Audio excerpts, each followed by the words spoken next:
Welcome to the American Citizens Abroad podcast. I'm Michelle, and today I'm chatting with Molly, an amazing French pastry chef who is living in Versailles, France. Welcome, Molly. Thanks for joining us today. Thanks so much for having me. Well, let's start at the beginning. Could you tell us a bit about your history when it comes to baking and as an expat? When did those two storylines intersect? Ooh, yes. I love that question because they both started very separately and then they didn't come together until quite a long time after the baking started. So just to give you the brief story, the baking started when I was about 3 years old, baking with my mom in the kitchen.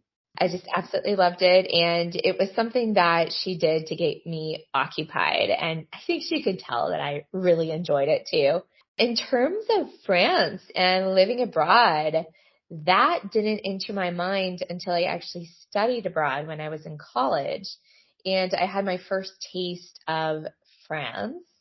And I was just here for 2 weeks in Paris.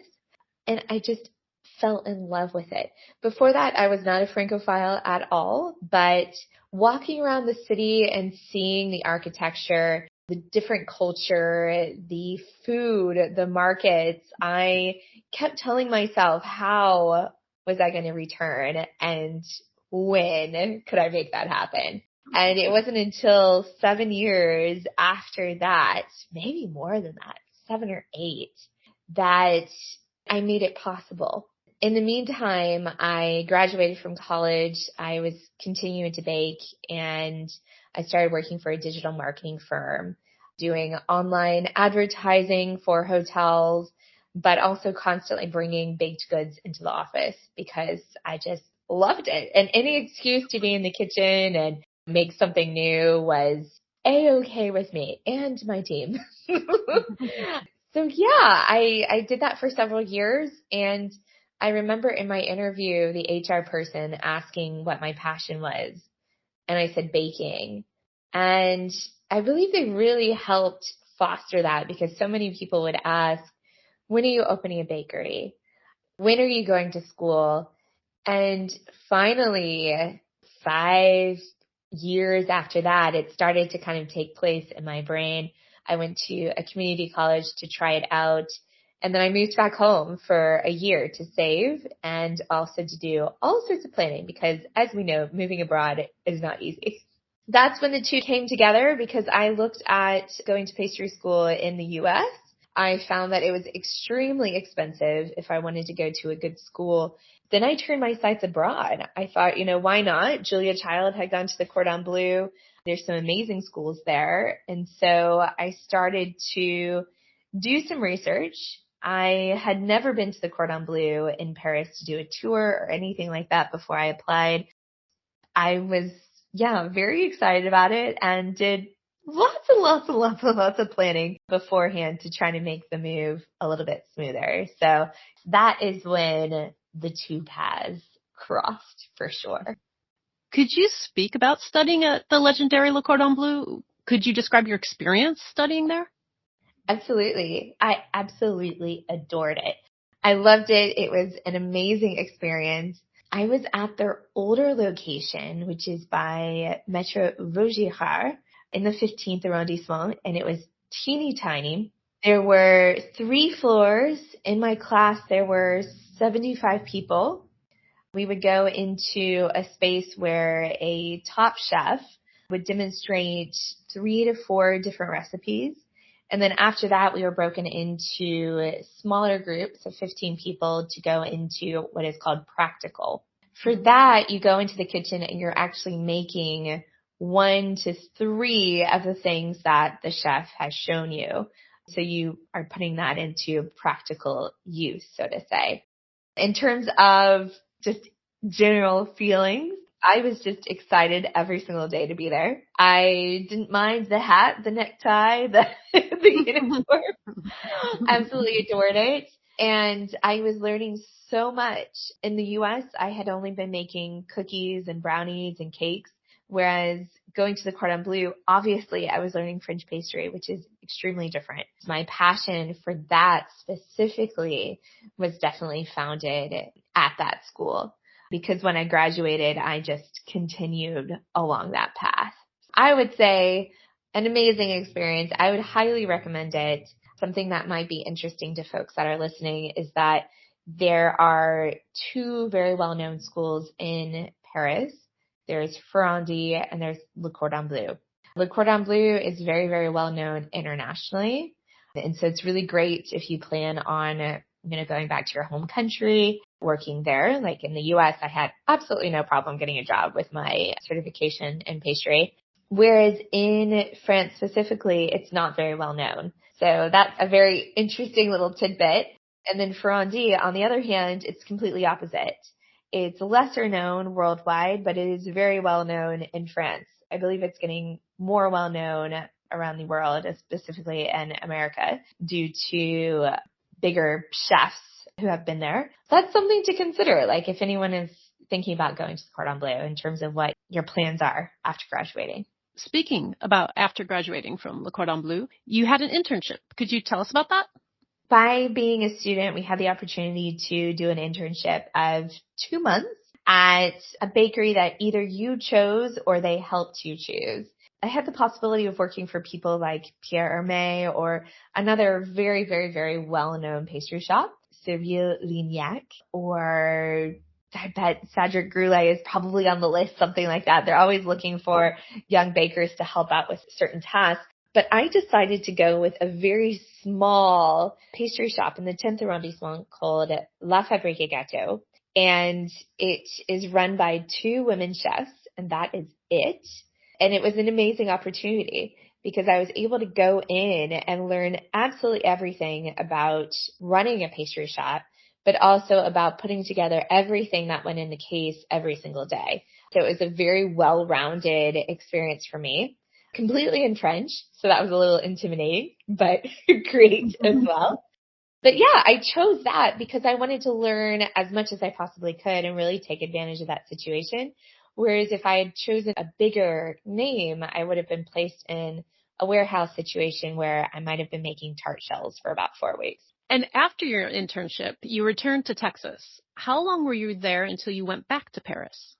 The original plan was to be back just for 3 months, but it extended to a year, which wasn't a bad thing because while I was back home, I was able to look into what visa that I wanted to get next. So yeah, I was researching how I could come back, how I could make it happen working in France as an American. While I was in the US, I really took advantage of just furthering my skills in pastry. So I worked at 3 different bakeries in Dallas while I was there, and it was just fantastic. I found that my skill level was extremely high, even straight out of school, just because of the level of education that I received at the Cordon Bleu. I had a blast. I really enjoyed it. Sometimes people will go to culinary school and it ends up that it really is just a hobby, whereas others really do enjoy working in the kitchen scenario. I just loved it. I loved the hustle and bustle. So that's what I did while I was back in Texas. And when did you start teaching others to create French pastries? So that was part of my journey to make it back to Paris. When I came back to Paris, I was here just for 3 months, really passing out my resume, trying to find a place to work. And I started working as a pastry chef at a chateau in the south of France, and then finally ended up at a culinary school in Paris where I helped out. I wasn't actually teaching. I was really helping out and learning how they ran their schools, which was excellent information for what I do now. It wasn't until later when I moved to Strasbourg with my boyfriend, Francois, that I turned more freelance and I started doing catering. I started working at lots of different places to further improve my skills. And one of those places, the person that was running it really recognized that I had a very good way of teaching others how to do certain things in pastry. And she really helped to foster that in me and invited me to start teaching at her place because she did smaller workshops and things like that. And so I did that, and that was a huge success. And so she invited me to do my very own workshop, and that was sold out, which was amazing. And then I started teaching out of our apartment in Strasbourg, which was a lot of fun, but the space wasn't set up very well for it. So it wasn't until 2019 when we moved to Versailles where the teaching really, really took off. And that was because I just had the space to do it. I felt like I was in a good place. Like I had a very, very good knowledge base at that point to where I felt comfortable teaching specific techniques to bakers in particular. And I loved it. I absolutely loved it. So I started teaching out of our home here. I started teaching online during the pandemic. And I had a publisher reach out about a cookbook. And it's just been continuing from there. It's great. In addition to in-person classes, you have virtual classes. Mm-hmm. Do you find you have different challenges teaching online versus in person? And what are the benefits of each? So challenges, I would say like the technology sometimes is a challenge because I'll try to look at someone's batter and maybe the image isn't as clear as I would like. So I can't give as good of a response as I want. But in terms of the advantages, there are so many for people that are looking to learn a new skill, because by taking a pastry class from me online, you are doing it in your kitchen with your equipment. And that is huge because when people do cooking classes when they're on vacation, often they're using a professional oven. They're using tools that they don't have or they don't have access to or very difficult to find. Whereas all of my recipes, they are built around using things that you might already have in your kitchen or that are just super, super easy to pick up. Same is said for the ingredients as well. I actually now have a group of, I think it's now 2,000 bakers that have taken my online classes. And I actually dropped a little note and I'm like, hey, have you seen pistachio paste in your area? I've seen it on Amazon here. If you guys are interested in that, I was looking to do something on a pistachio flavor. What's the interest level? Would you want me to tell you how you can make your own pistachio paste? So it's just fantastic. And then in terms of being able to give direct instructions to people that are taking it virtually, it's the same exact thing. So I can actually look in and say, oh, your macaron batter, it's a little bit too thick still. I can see that. And I can say, you need to fold just a couple more times. Or your pâte à choux dough, it looks perfect. You're doing an awesome job. So just to have that ability to reach bakers all over the world and spread this knowledge is absolutely fantastic. In terms of in-person classes, it's just a really incredible, intimate experience because they're all private. So you have to book in advance. Yeah, I've got the French music going, some little treats out. It's just a very, very, very special experience where I'm able to give you any tips that you're looking for. I can really change up the class based on the skill level of the people that are coming, which I think is really fantastic. And it just gives you a taste of life in France too. Yeah, I had this one this morning. It was just a great experience. It was so much fun. I love it when people come here too. Are your classes in English or French? They're in English. I have tried teaching them in French, and it was the first time I burned something in a class. It was too much to keep track of. Oh, no. I was like, I still got a couple more years. Once I'm like fluent, then maybe, but English for now. And you mentioned your cookbook. When did you publish your cookbook and your ebook? What was the process like creating them? I had a publisher reach out in January 2020 about a book. They had seen my creations and they wanted me to create a book for them. And who was I to say no? So I used the pandemic to completely pivot my business to online, but also write a cookbook with 60 different recipes. And the cookbook is all based around the fundamentals of pastry, which I adore teaching. Absolutely love it. Because when I was in school and also after, even now, it's just, you look at pastries in the shop you look at recipes for pastries and you find that all of them include the same sort of these base recipes like creme pâtissière, so pastry cream, or a ganache, or some sort of whipped cream, a cremeux, things like that.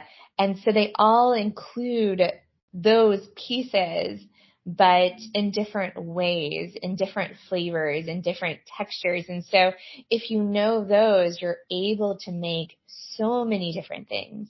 And so that's what I covered in my cookbook. Each chapter started with a fundamental recipe, and then it went into what you could create with that. Everything from cookies to tarts to cream puffs to really elaborate cakes like a fraisier or a Saint-Honoré. And it's just all of the classics using ingredients that are very, very easy to find, but everything tastes like or better than what you would find in a pastry shop here. In terms of the ebook, that was just me filling a demand by my clients. So I published a macaron ebook with base shell recipe and then lots of different filling options because I found that my clients really wanted that. And it was my pleasure to put it together. Pivoting a little bit, is there an American expat community in Versailles? If so, who is it composed of? There is a women's English-speaking group in Versailles. There is also... I'm going to say it wrong. I think it's like the Revolutionary Women or something like that. I know it was based in the U.S. I'm not sure of the name. I do feel like, and I haven't joined it yet, and I really want to, I believe that there is an American group associated with the Versailles Chateau. I'm pretty sure. Yeah, I feel like I've been here for 3 to 4 years now, and there's still some things to do for sure. During the time you've lived in France, did you face any difficulties as an American living there? I faced a lot of difficulties.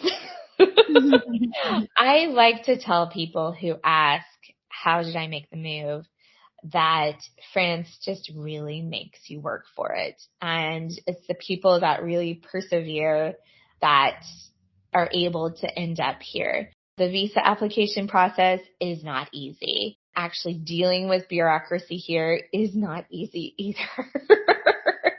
It's complicated and it's 60-page dossiers and going to appointments and having them tell you, oh, you forgot so-and-so document and it not being on the list of documents that you were supposed to bring. Them losing paperwork, that happened to me. Yeah, not so great. But yeah, I would say a good thing to know, and you hear this a lot when you're researching to move to France, and it is absolutely true, is that no isn't exactly no. No is pretty much ask me again another way, and we'll see what we can do. I'll give you a really good example. I went to renew my visa when we moved to Versailles and brought in all of the applicable paperwork. I had just moved from Strasbourg, and so I had applied in Strasbourg but never received my actual visa. I just received the temporary one while you wait for the actual one. Walked in with Francois. It was his first time to go with me to an appointment. I just looked at him and I was like so nervous, and I said, something always goes wrong. And I feel like those were the final, like the last words. Because sure enough, we sit down. She starts asking for all the paperwork. We get to the end. I had all of the paperwork labeled, easy to hand over. Everything was checked off. And she looks at her system and she said, now what happened in Strasbourg? We have absolutely no information on you. Left, came back and said, yeah, so we don't have any information about your previous visa. There's absolutely no way that we can do this renewal. And I looked at Francois and I was like, see, something always happens. He looked at her and she was like, well, what can we do? She was like, well, let me go talk to my superiors again. She was gone for probably 10 minutes. I was very close to tears because as a expat living abroad, that is your lifeline. Like if you don't have your visa, you're on the next plane home. And yeah, she came back and she was like, you know what? We can't do the renewal, but we can do it as a new application. Typically for a new application, that would mean that I would have to go all the way back to the US, apply there, wait for the visa, and then come back to France. And I just looked at her and I was like, how is that going to work? And she's like, well, you've sent in all the paperwork. I just need one more form from you. And I was like, oh, okay. So it ended up working out. Do you find that organizations who represent Americans living abroad are helpful in resolving any issues or specifically American problems that you've had? I would say yes and no. I think that organizations are absolutely fantastic for meeting people, but also for fielding questions about finding a hairdresser in your area, for figuring out how long I should wait for like my driver's license to come in before I reach out. I would say though, for like more specific information, what I have found, so for example, information like what visa should I apply for? That would be where I'd be a little bit careful about asking questions about that. And the reason being is that I've done that before. I've gotten steered down so many different pathways. In that instance, it's actually better to go to the source and ask. So I think using both, but also not being afraid to approach if it's like an issue with taxes. Yeah, if it's like a super easy question, when are my taxes due or something like that, I think that you'll get a great range of responses back, which is fantastic. But if it's something very specific about, I have XYZ business here and I'm not sure what my tax percentage rate is and the best is to not be afraid to go to the actual organization that takes care of that because they are extraordinarily helpful and it'll cut it like that. And you'll be like, yes. Do you have any advice you'd like to share with Americans thinking about moving to France? I would say be extremely prepared, be patient and open. That would be my best advice. And also give it a little bit of time because when you first move, everything is extremely overwhelming, sometimes in the best of ways and sometimes not so much. So by giving yourself time to really acclimate to a new culture, being open to that new culture and speaking the language if at all possible, or at least be learning it or knowing a couple of phrases, that helps tremendously. Do you have any final thoughts you'd like to share? Oh, I would say come visit Versailles. Versailles is beautiful. Everyone goes to the chateau, but go see the city. It's pretty. Thanks for joining us today, Molly. Absolutely. Thanks so much, Michelle. The American Citizens Abroad podcast is a monthly podcast that is published the second Tuesday of each month. It is edited and produced by me, Michelle, and is a product of American Citizens Abroad. You can find us on Twitter at ACA_podcast, on Facebook at American Citizens Abroad Podcast, or you can email us at podcast@americansabroad.org. Remember, give us a good rating on Apple Podcasts so other Americans living abroad can find us.